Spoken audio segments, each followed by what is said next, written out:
Today, I randomly woke up and felt like talking about F-Zero GX. Not the series as a whole, just GX. I love F-Zero GX. Wouldn't be an exaggeration to call it my favorite racing game of all time. This game is a product of its time in the best way possible, and every time I play it, I get overwhelmed with an immense sense of joy and whimsy, only comparable to driving at max speed on an empty autobahn. The only other time I'm this happy is when I'm running over fucking cyclists who won't get off the goddamn road! It's a downright offense that Nintendo hasn't made a single new game in this series since the GBA, because I don't know if you guys remember how long ago that was, but it's been quite a fucking while. And while I would love to just get right into it, I think it's important to have a little history lesson first. At its core, F-Zero is a sci-fi racing game series where you compete against 29 other psychopaths for the top spot and cash prize of the F-Zero tournament. The main gimmick is that everything takes place at insane speeds up to more than 2200 kilometers an hour. See? Says right so on the box. Or, if you're stupid, aka American, it's approximately the same speed it takes for Low-Tier God to pull out a your mom joke at the slightest inconvenience. I enjoy lots of games. Every time we go over your mom, anything goes, especially murder. But since going all road rash at speeds that would eviscerate your entire body the moment you open a window is a bit inconvenient, you can instead just violently spin into them until their machine explodes. Now I hear you say, but Hyde, that's nothing special, there's plenty of sci-fi high-speed racing games. First off, shut the fuck up. Secondly, Wipeout or the newer Fast series games do exist, that's true, but there's one thing that sets F-Zero apart in a way that will make it unmistakably itself. Friction. Or rather, the lack of it. Unlike other racers where the cars are aesthetically just above the ground, there's absolutely no friction in F-Zero. Each turn you take is instant and sharp, and that's exactly where the beauty of these games lies. It's a pure expression of skill, and every pilot's vehicle has unique quirks to completely change how you approach each and every track. If you fall off the track, that's on you. If you bump into a wall, that's on you. If you drunk drive into an Arby's and accidentally run over a fat woman, that's a necessary evil. GX is a game that takes this approach of pure skill expression and cranks it up to 11. There's 41 characters, each with their own unique vehicles that completely alter your approach to every track significantly. Before each individual track, you can set your scale on a trade-off between faster acceleration or higher max speed. On the tracks itself though, that's where the real differences shine. Because if you weigh as much as the average African child and try to violently ram into the average American 43-year-old, you will, without fail, bounce back enough to break all your bones. The machine selection screen shows you 3 stats with a corresponding letter. Body, which is weight and how much damage it can take, boost, which affects your boost power, which we'll get to later, and grip, which affects how easily you can lose control of your vehicle. And piece of advice, ignore these stats. Okay, maybe not entirely, but half of them are legitimately just bullshit. Consider them suggestions at best. Every track in GX consists of 3 laps. The first is always the simplest. Think of it as a simple training stage to familiarize yourself with the layout and try to take out some opponents along the way. You can either attack by bumping into them, doing the same with a special attack aura, or merge without looking and start spinning like a fucking Beyblade to smash them into the wall, or even off the track entirely. In my experience, I'm usually the one who dies from this myself, but that's what we colloquially refer to as a skill issue. But if you're not careful, you're probably just gonna explode before you even do a smidge of significant damage. And if you get taken out thrice during the entire Grand Prix, it's game over. See this bar up there? That's your machine integrity. Every ball you bump into, or every knockback you receive or attack you dish out, slowly chips away at it until eventually your machine gives out and you end up looking like a Cuban fishing boat. There's only 2 ways to restore your integrity. The first is to drive on these energy pads spread across every track, but the second is taking out other racers. And now you might be thinking that the best way to play this game is to just learn the track layout and avoid bumping into enemies as much as possible so you take little damage. Unfortunately for you, all of this applies only to lap 1. The real race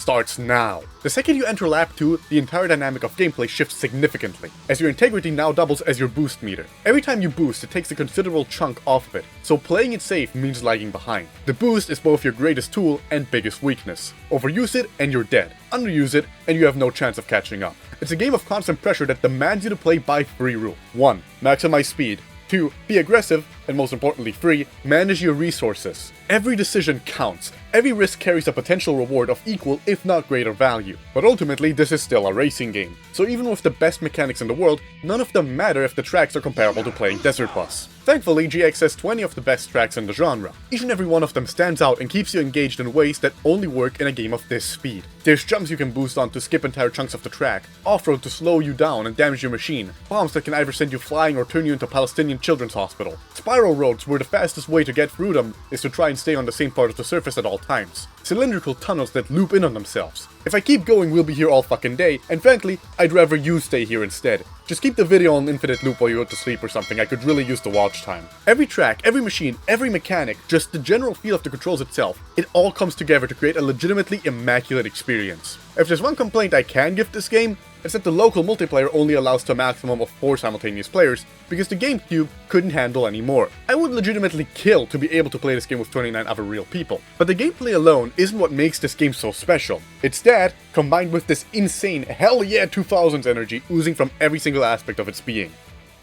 As I mentioned earlier, this game has 41 characters with their own machine and everything, and yet each and every one of them manages to be completely unique and stand out as a totally charming character of their own. For example, you have the Skull, a racer whose career predates the F-Zero by more than 200 years, who used ritualistic blood sacrifice to either Moloch or Baal, it's unclear, to revive himself as a cool-ass skeleton so he can continue to be a top-tier racist even after death. Or you have characters like Silver Nielsen, a 98-year-old who's basically just what if Sweet JP from Redline became really old. Unrelated, if you haven't watched Redline, you really should. It's basically an F-Zero movie. And then there's the character I play because his machine is easily the one that matches with my playstyle the most. James McCloud, no relation. A mercenary who joins the competition to try and make some money. Because without a space USA, it's hard to get by on a job description that's essentially just money for murder. Now that I think about it, there's a shocking amount of Nintendo characters to fit that job description. Point is, each and every one of these characters is greatly fleshed out. Be it through their backstory text blurb, their design, even their machine's design. But most importantly, you learn a lot about them at the end of each race. Whenever you finish a cup in first place, there's a little news segment where you can ask your pilot one of several questions per cup. Their motivations, their aspirations, anything they want to say to their fans, the works. And if you beat the cup in first place on the hardest difficulty, Master, you also unlock a little cutscene during the credits. These pilot videos usually just show the characters fucking around in their daily life. So because of this, I wouldn't be shocked if you end up really liking a character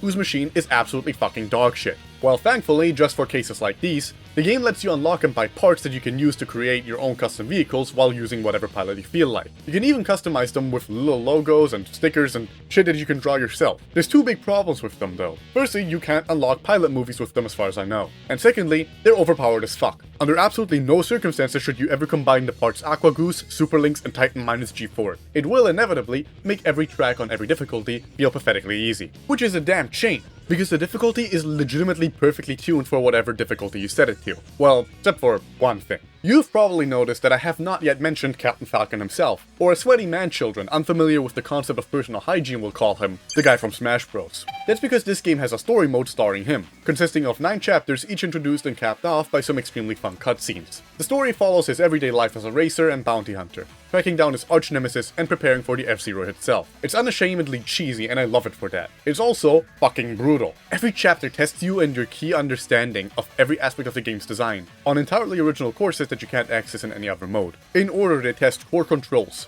tight cornering, layout learning, aggressive play and attacking, maneuvering of tight areas and precise positioning, and speed conversation, before the last 3 stages are pure head-to-head races that test everything all at once. And holy shit, it's so fun. Unfortunately, they made getting them a massive pain in the ass. See, every time you beat a chapter, you don't immediately unlock the next. Instead, you unlock a hard mode version of the level, and then a very hard version. To actually unlock the next chapter, you need to buy it with tickets in the same shop that you can buy more tracks, music, characters, and custom machine parts from. The story chapters are far and away the most expensive things in the shop though, and there's only 2 ways of getting more tickets. The first is to just beat the story mode chapters themselves, and the second is to win one of the cups in the Grand Prix mode. It can get pretty annoying, but honestly, I don't mind it too much. The game's fundamental mechanics are so fun and addicting that I didn't even mind having to try higher difficulty versions of every chapter over and over while getting my ass beat. I felt more satisfaction beating any of these very hard difficulty missions than even winning a fight with an alcoholic father of 4 at Waffle House. You know, aside from just being really fucking good, F-Zero GX also has some genuinely phenomenal sound design and visual. The game still looks amazing today, despite there only being a handful of areas that the tracks actually take place in. They're all so varied from one another that you'd almost have to try to get them mixed up. And of course, there's the music. GX has one of the greatest soundtracks in the genre, and if you disagree with me, I'm going to politely ask you to shove a metal pipe up your ass and try to push as hard as you can. Each and every song in this game fucking rocks. The title screen alone gets you really pumped, and the track themes are all tailor-made to make you want to keep going and going. From the techno-rock energy of outer space, to the metallic hums of Aeropolis,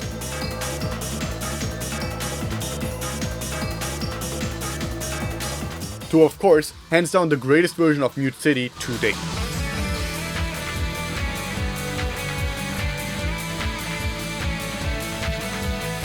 And because this is F-motherfucking-0, we gotta push to the extreme at all times. The music shifts to an intense variation within the last lap that has basically the same effect as when you're about to die in Street Fighter.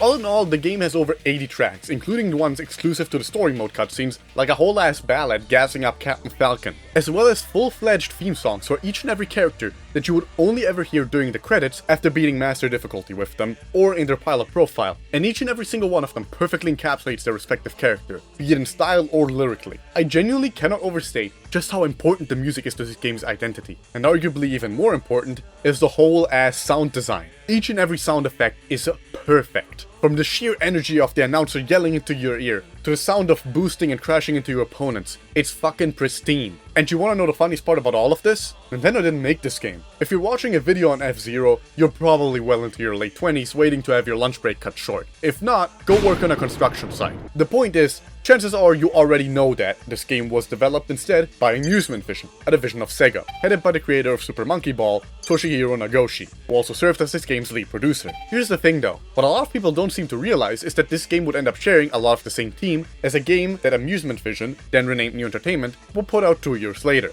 Ever hear of this niche little game called Yakuza? Nagoshi served as a producer on both, Hiroyuki Sakamoto as a director, Hidenori Shoji as a composer, though all of the character themes were instead composed by someone outside of Sega, namely Daiki Kasho, composer for every single Gran Turismo game since 3. I could go on, but you get the point. This trio would end up being the core of every Yakuza game all the way up until Nagoshi's departure after Lost Judgment, making these games pretty much siblings. But you see, its strange development circumstances weren't random. In fact, all of this just came together because this game happens to have 2 completely different versions.